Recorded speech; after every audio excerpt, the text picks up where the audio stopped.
My name is Harriet Bowman, and the title of the show is Taking Care of the Yoke, and it's at Mirror Gallery in Plymouth.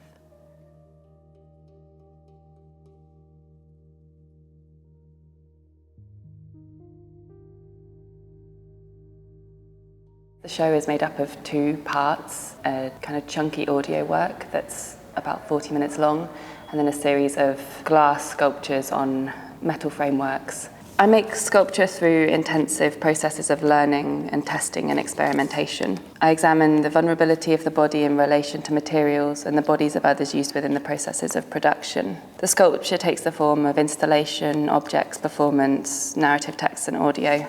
I'm working across multiple disciplines, but always with sculptural endpoints.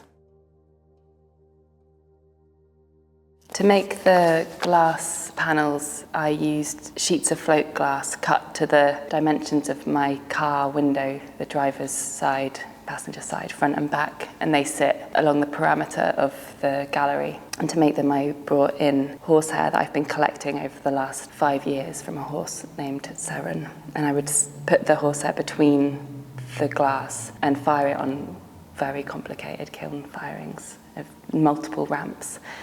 And the residue of the hair, the glass fuses and leaves the ash traces. And there's these amazing swells that you can't really see in photographs where the gas from the burning process has pushed the glass and stretched it thin so it creates these swellings within the works.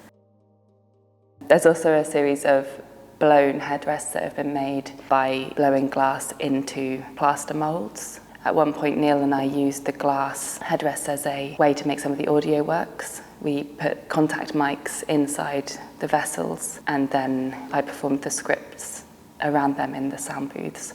And that went on to make parts of the audio work, the kind of echoey, more glassy sounds. So they became kind of objects both of sculpture, but also of amplification.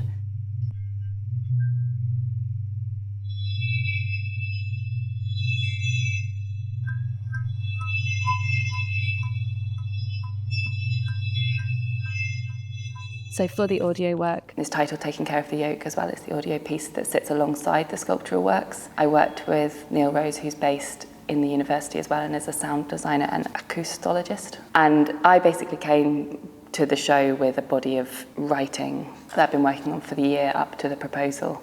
And this was the first time I was using some of the text work. Sort of arrived with these scripts and these texts that I'd been working on, all focusing around kind of zooming in and out of spaces, going under the skin, into the car, into a car park, into an egg bap, all of these moments that it would focus around and kind of sit between.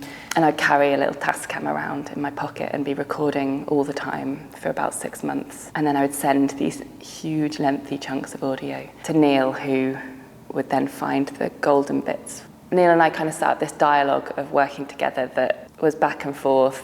Neil with all the knowledge of the kind of producing an audio work, and me with all of the scripts and the narratives that I was building in my mind that then Neil managed to kind of extract and build into this tense, layered body of sound.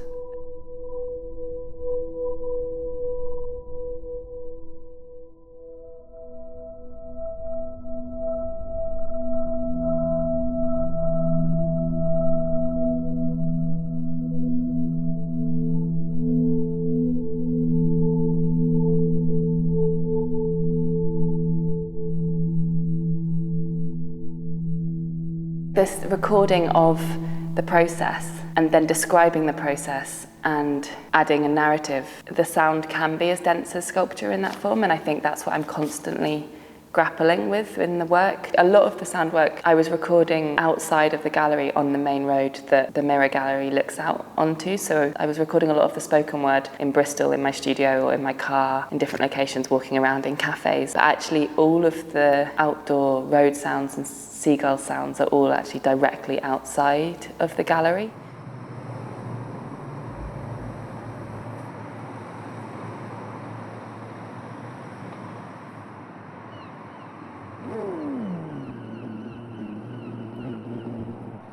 Which feels really important actually because it has such a huge kind of slanted mirror. I sort of think about that as the windscreen of the vehicle, and then we're kind of inside the car looking out onto the road, and that's where all of the sound is coming from. I guess the proposal for the show talked about boundaries of materials. I was really interested in finding the space where materially there was a point just before something broke or just before something ruptured. And that's why the motif of the egg works quite well, because there's this fantastic surface tension that you can have with a yolk where you can kind of push it. And that's why that title and the motif of the egg exists within the work and kind of constantly circling back. I'm always looking for these cycles in material and in narrative and how they loop. You can talk about the egg as a motif because I'm looking at these points and there's a lot of descriptions of things that flow uncontrollably, the bursting of something and trying to capture it with the bap sort of sits as a metaphor amongst the work. And glass blowing of the headdress into this mould that was constantly trying to break open, and I was there assisting, like holding it together with clamps, and it was there like the force pushing against it, and you can see some of the seam lines in the headdress where it wasn't quite clamped tight enough and the material was trying to overcome the kind of mould that was holding it, that was containing it. And I found that quite interesting. It wasn't a failure, but it wasn't perfect, and that I quite liked that tension between the material trying to take over. That's similar with the fused glass works, the driver's side and passenger side works, that there's always this unknown of the glass stretching in these swells and kind of being out of my control, but I've put all of it together and then I leave it up to what happens with the materials and they find their own boundaries in the firing process. There's a strong smell in the show of shredded tyre, and the shredded tyre has kind of been existing in my work for the last year. I've been visiting a tyre recycling centre in the industrial estate outside Exeter.